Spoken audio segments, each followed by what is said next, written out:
देख रहे हैं यूपी क्राइम न्यूज। अपराध दिनांक 7-8 अगस्त 2020 की रात्रि लगभग 11:30 बजे निहाल सिंह नामक व्यक्ति ने डायल 112 पर बताया कि वह अपने सहयोगी मुन्नालाल चौहान के साथ रात लगभग 10 बजे आलमबाग लखनऊ से बाराबंकी होते हुए गोरखपुर जाने के लिए निकला था।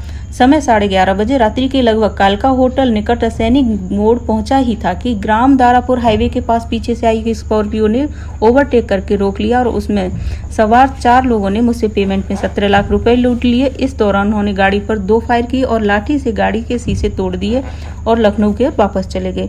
पुलिस को घटना संदिग्ध लगी। उसने घटना को गंभीरता को देखते हुए निहाल सिंह के साथी मुन्नालाल चौहान से कड़ाई से पूछताछ की।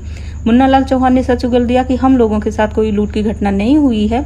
हम दोनों अपने व्यक्तिगत कर्ज से बहुत परेशान थे, इसलिए संजू मिश्रा से मिले 17 लाख रुपए हड़पने की योजना बनाई।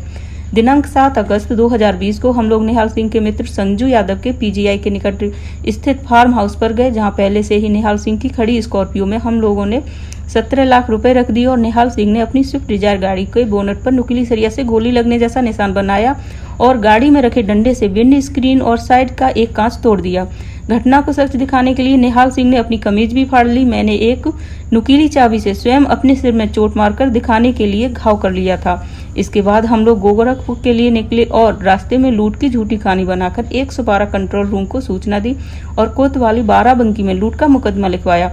नगर कोतवाल पंकज सिंह की टीम ने सक्रियता दिखाते हुए घटना का खुलासा कर 17 लाख रुपए स्कॉर्पियो वाहन और स्विफ्ट डिजायर कार में गोली का निशान बनाने के लिए इस्तेमाल की गई नुकीली सरिया एवं डंडा को बरामद कर दोनों अभियुक्तों को हिरासत में ले लिया। यूपी क्राइम न्यूज के लिए बाराबंकी से आशीष वर्मा की रिपोर्ट।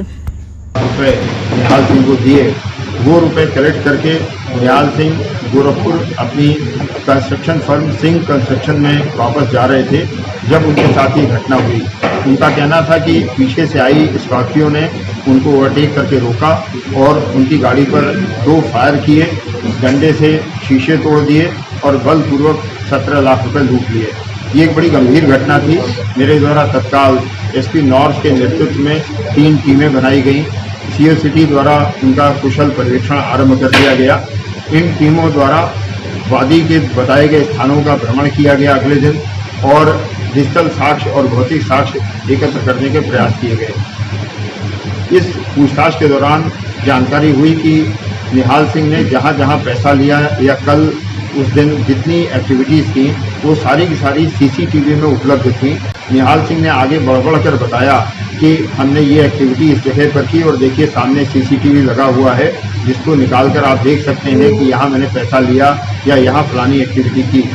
उसके द्वारा बार बार सीसीटीवी का जिक्र करने पर एक शक पैदा हुआ पुलिस टीम को कि ऐसा तो नहीं कि ये मिथ्या सूचना दे रहा है।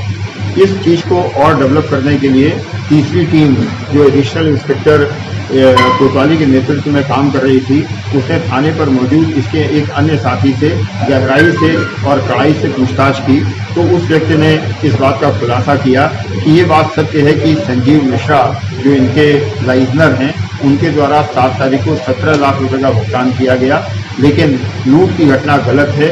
ये वादी निहाल सिंह और मुन्नालाल चौहान उसका साथी ये दोनों कर्ज में डूबे हुए थे और उसे पूरा करने के लिए उन्होंने इस पूरी घटना की कूटरचना की, अपने मालिक को धोखा देकर पैसा लेने का प्रयास किया और मालूम ये पड़ा कि उन्होंने स्वयं अपनी गाड़ी में एक धारदार सरिया से ये चोट का निशान बनाया, जैसा कि फायर इंजरी फायर हिट जैसा लगे। अपने ही डंडे से इन्होंने गाड़ी के शीशे तोड़ दिए थे और ये पैसा अपने एक मित्र के यहाँ अपनी दूसरी खड़ी स्कॉर्पियो में छिपा दिया था। पुलिस टीम द्वारा तत्काल उस मौके पर पीजीआई के पास इनको ले जाया गया और इनकी स्वयं की गाड़ी से वो 17 लाख रुपए बरामद हो गए। इस प्रकार से घटना में प्रयुक्त दोनों गाड़ियां, दोनों अभियुक्त और घटना कारित करने के लिए मिथ्या साक्ष्य बनाने के लिए जो उपकरण हैं वो सारे के सारे बरामद हो गए। इन अभियुक्तों के खिलाफ जो वादी मुकदमा है ये अब इस घटना के अभियुक्त बन गए हैं और इनके खिलाफ अमानत में खयानत और पुलिस को गलत सूचना मिथ्या सूचना देकर गंभीर धारा का अभियोग लिखवाने का दोषी पाते हुए इनके विरुद्ध कड़ी कार्रवाई की जा रही है। मोटिव क्या था ये फर्जी घटना? आप शायद सुन नहीं पाए, मैंने शुरू में ही कहा कि उसने बताया कि ये दोनों कर्ज में डूबे हुए थे और अपने मालिक के पैसे में अमानत में खयानत करके अपने उस कर्ज को उतारना चाहते थे।